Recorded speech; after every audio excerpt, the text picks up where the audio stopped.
taco night. Got some avocado salsa, crust chips, beef mince, and taco shells.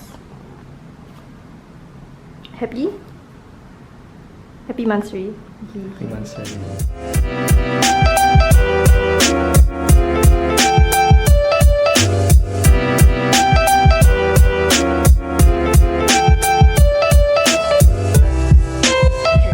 Quickly, I'm like late.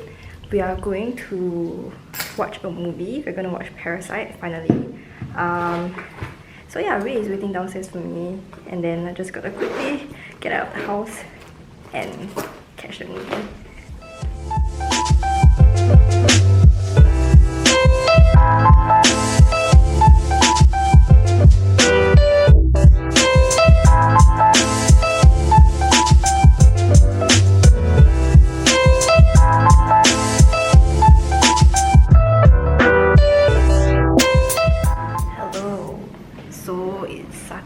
We are going to Fitzroy. We're gonna explore, I think, 2 markets today. One is called the Rose Street Artist Market, so I'm quite excited to see what they have.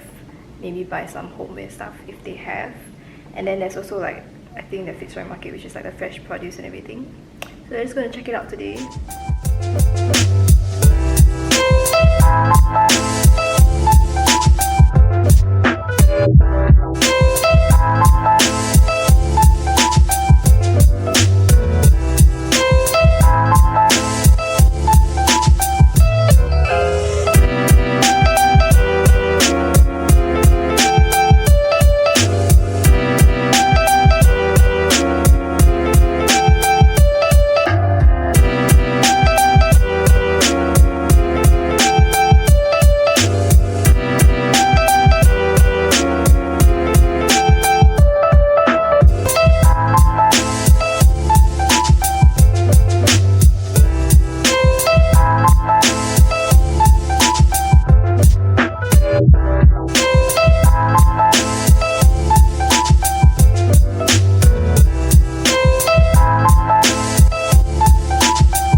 Sunday, and today we just have groceries to buy, our weekly grocery run, and then Ray is gonna get his haircut, and yeah, that's it. That's our Sunday.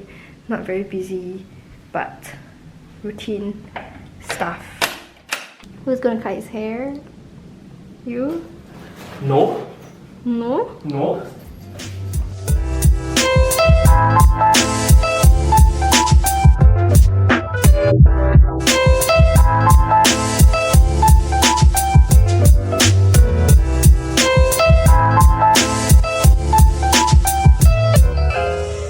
We're making scallop potatoes today.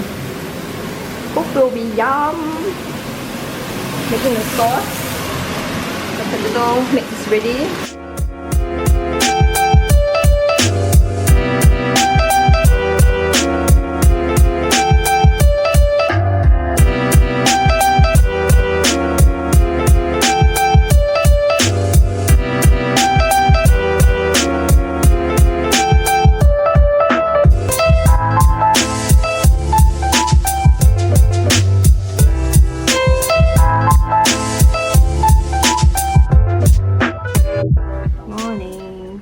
So it is, I don't know if you can see, it's 8:23.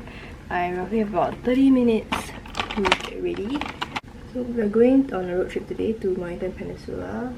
So we're going to rent our car and then drive out. So I'm thinking, like, while getting ready, right, I'm gonna give like a little story time about yesterday. Okay, so yesterday, around evening time, Thursday, I think it was about 6:30. I was home alone. I was cooking because Ray was out with his colleagues for dinner. And yeah, I was cooking my fried rice. I was making my chicken. in the oven. So just so you know, when I cook, I always turn on the exhaust and I always open the balcony door because I don't want the smoke to like fill up the room and the house and then like activate the fire alarm, right? Because they're expensive. Yeah, so I was cooking like halfway my fried rice. My chicken was in the oven, and I was just prepared to throw my egg into the fried rice mixture. And then I heard the alarm, the evacuation alarm.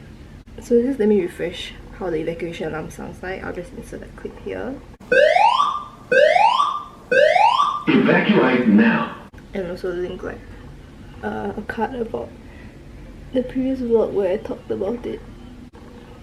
Yeah, so just if you don't know, the evacuation alarm has been going off every month, like I think once at least, sometime in the afternoon as like as a test to see if it works and everything. Yeah, so I've heard it before and it shouldn't alarm me, but I always hear it during lunch. So this is the first time I heard it during dinner, and I was like, is this real? Is this a drill? So I quickly turned off the exhaust so I could hear clearly, and yeah, it was the evacuation alarm. And I just like don't remember hearing a tone before that that says that this is not an alarm and it's not a drill. So I was just like, it's real, I need to evacuate. So I just quickly turned off the fire and try to think of like what stuff to grab to leave the apartment. So I turned off the fire, I grabbed my phone, I ran to the room to get my jacket and my wallet because in case I needed to stand out in the cold for a while, I didn't want to freeze to death, and also my wallet in case I got hungry and I need money to eat. So yeah, I just grabbed all these things and my keys and yeah, just left the house. And when I left the house, the interesting thing to me was that the whole corridor, like the hallway, was empty, which was very strange because I mean if it's an evacuation you will see like a lot of people on the level, right? And on my level there are like 10 units, so there should be people in the corridor, but there wasn't anybody. So I was like a bit confused, but I just like, okay, you know what, maybe they left already, maybe I took too long to grab my stuff. So I'm just like, okay, I'm just gonna take the stairs down. So just let me give you a visualization of the building that we're living in. We have like over 60 floors and we're staying on the 30 something floor, so we're somewhere like smack in the middle. So when I opened the door to climb down the stairs, like the fire escape, I expected to see like a lot of people because it's evacuation, right? And there's a lot of people since it's a big building, but the stairway was like empty, there was like nobody. And then I was like thinking, did I like take that long to come out of my house? Or like, was there like really nobody in the building and I was just left alone? So yeah, I just continued to climb down one floor just to see if there was anybody on the floor below mine. And when I opened the door for the level below mine, I didn't hear any evacuation alarm. So I was just like, oh, it's just my level. And at this point, strangely, my brain just suddenly clicked and told me, you left your chicken in the oven. So I actually ran back up the stairs to my apartment, went in again, even though there's an evacuation alarm, and switched off my oven. I didn't want my chicken to burn, okay, or like cause even more alarm when there's already an alarm. So the second time when I left my apartment, after I switched off my oven, I saw my next door neighbor, and I've actually never seen her before. Like even though we've been living here for 4 months, this is my first time seeing her. Yeah, I know, very strange. But yeah, she looked as confused as I did, and she asked me like, what are we supposed to do? So I just told her like, okay, we need to get to the lobby and find out what's going on. I don't know why this time, right? I just like instinctively pressed the lift button when we actually should be taking the stairs down. But yeah, that's what we did. We took the lift, which you're not supposed to do in an emergency, by the way. But yeah, when the lift opened on our level, there was a lady in the lift and she looked so shocked. Like when the lift door opened, right, her eyes were just like, and she was just like so shocked to see us, and I hear the alarm also. So I just like, I went in and I asked her like, oh, is there an alarm on your level? That's why you're evacuating as well. And she's like, no, I came from like the 50 something floor, but there was no evacuation sound. As the lift descended, then I started to hear alarm at your level. Then I'm just like, oh, it must be something from our floor. And if I'm being honest, like at this point, right, I started to panic a bit. I was thinking, oh my god, is it me? Did I start or trigger the fire alarm? So when we reached the ground floor, I went up to the front desk. I was just asking him like, oh, we heard the evacuation alarm. What's going on? And he just like, oh yeah, just evacuate, like leave the building, good on you. Then just like, huh? So both of us just like left, confused as to what's going on. Because at this point, I think we were the only 2 people that have evacuated. And it's not like it was a very short time. I think it was only like 5 minutes elapsed. But yeah, we were the only 2 people standing outside of the building when there were still people like streaming in. So we were both like super confused. We were just like, how come if it's evacuation, right? How come there are people still going in the building and we're asked to stand outside? I don't know, very weird. But yeah, as we were standing outside, there were like fiery people coming in, like a lot of them. So we knew that, oh yeah, okay, this is serious. Something really triggered the fire alarm. There might be a fire. So thank God we're like safe, right? And then we saw a lot of people waiting in the lobby, so we just like, okay, we're just gonna wait in the lobby because it's freaking cold. And I was wearing shorts. So yeah, so we just went back to the lobby and then we just like stood around the front desk and tried to ask more questions to find out what's going on. And the front desk is still like not very sure. He was asking us what level that we stayed at, and he said go and check. So yeah, about 15 minutes passed and there was still like a lot of fiery people coming in, and more people have evacuated. So yeah, we know that the alarm actually started to happen at the floors surrounding my level. Okay, so about 20 minutes of waiting at the lobby, the front desk guy comes back and then he asked me like, oh, are you staying at like this so and so level? And I was just like, oh yeah, I am. Then he's just like, oh, have you thrown anything down the rubbish chute like recently? And I don't throw the rubbish out to the chute. Ray always does it, and he always does it the night before, so we don't throw anything in the day. Yeah, so even if we did, we didn't throw it on the day, we threw it like the day before. So just like, oh no, we haven't thrown anything today. And then my neighbor's like, oh yeah, I haven't thrown anything today as well. And he's like, oh yeah, so apparently somebody threw something down the rubbish chute that activated the sprinklers and the fire alarm. So he says it's no big deal, it's not a fire. Yeah, we can chill. How to say? Well, at this point I was so relieved. Number one, knowing that yeah, there was not going to be any explosion or a fire that was going to damage my house. And number two, I didn't cause a fire. That's my story time. For future me to remember. I'm wearing my coat out. First time in 4 months. Finally, the weather is getting colder. And there are people wearing coats too, so I don't feel so weird. We're just gonna grab our car now. We are in our car. So excited. He's just getting used to all the buttons and knobs and whatever he needs to know. So yeah.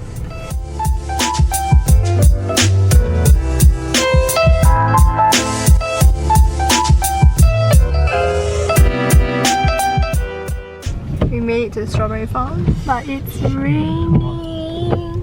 No.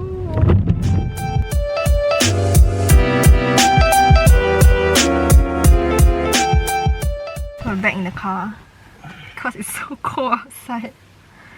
Oh. We didn't go and pick strawberries at Sunny Ridge because we tried to eat the strawberries at the cafe and they were not very sweet. They're sour, so I didn't want to like pick a box of strawberries and like not eat them. And plus it's drizzling and I'm cold, so yeah, we didn't pick any strawberries. I'm not very impressed with Sunny Ridge actually, to be honest. And there's no reception here. There's like very little reception, so I'm like a bit worried. How are we gonna get to our next destination?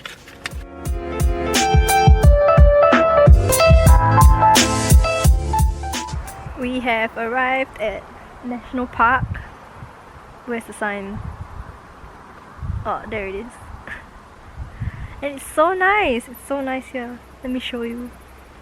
It's so sunny. There's supposedly like kangaroos here because they write kangaroo viewing area, but I don't see any kangaroos. Hopefully we'll see one later. We just saw wild kangaroos. Let me show you. There's so many kangaroos. Can you see all of these? Like here, here. They're all like, oh my god, look at them jumping! Oh my god!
Home. Oh my gosh, another story time for you guys.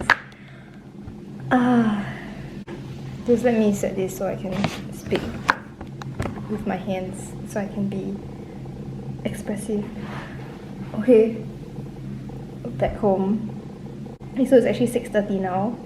We could return the car at 5:30, and the rental place is actually not too far from our apartment. Just that it took 1 hour to settle some issues, and it was so bloody stressful. It was so freaking stressful. I wanted to just...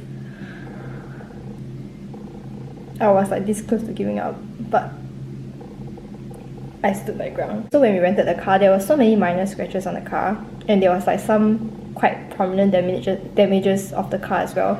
So when we rented the car, they gave us like a form to like circle all the damages and whatever not, so that we don't be liable for those damages. So there were like so many minor scratches around the car, and I was thinking like, what, do you have to circle every single thing?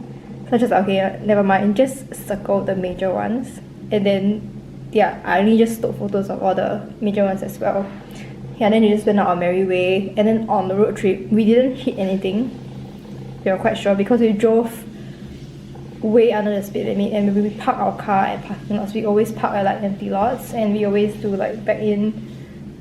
And yeah, so we didn't hit anything at the back as well.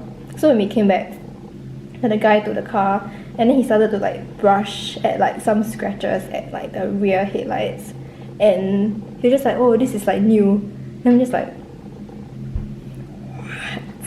And I'm just like, I don't remember hitting any single thing at the back of the car. So yeah, and he said, oh no, we have some video, so we're just gonna take a comparison. So he just like took a photo of the scratch, and then he went back to look at the video that he took this morning of the car, and then he was like comparing both the photo and the video. He says, oh yeah, can you see in this photo, this is the scratch, in the video it doesn't show there's any scratch. That's all, that means you damaged the car. And I'm just like, no, we didn't damage the car. Like, we didn't hit any single thing. Then we were just like arguing with him for like 45 minutes. We just like, no, there's no way that we damaged the car. There's no way that we hit anything because we were so safe.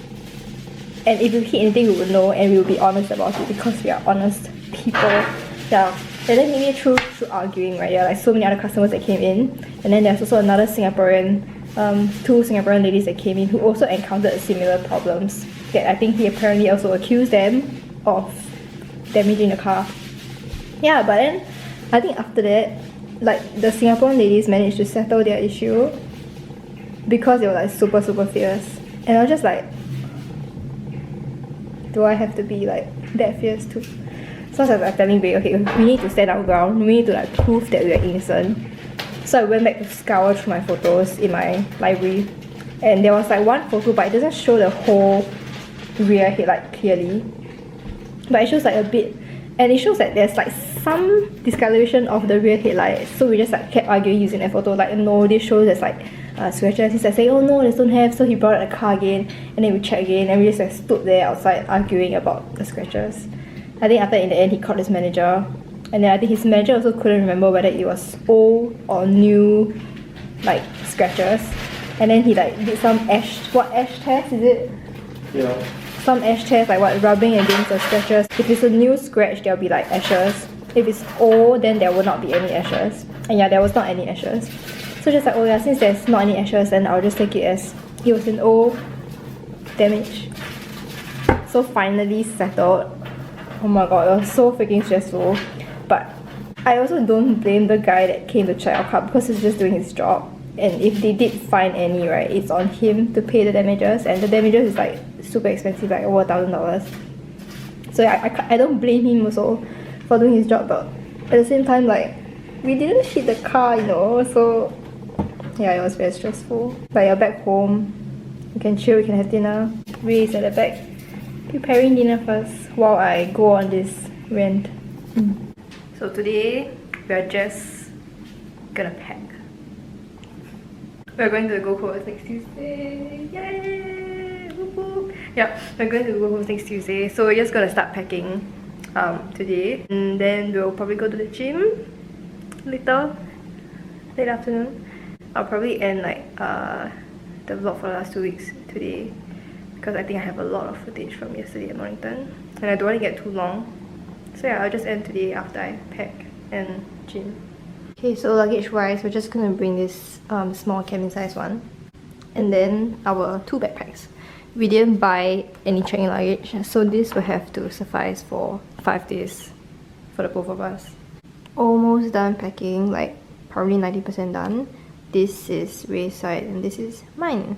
I still have this little space here for my skincare, and my backpack is like still empty, so that's good. I keep like sniffling because I've been sneezing.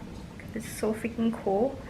Yeah, anyway, I think I'll just end the vlog here because this is really nothing else to film besides going to the gym, and I don't really want to film while I'm at the gym. So I'll just finish this, start editing, and I can look forward to the Gold Coast vlog next week. So yeah, that's it. Bye!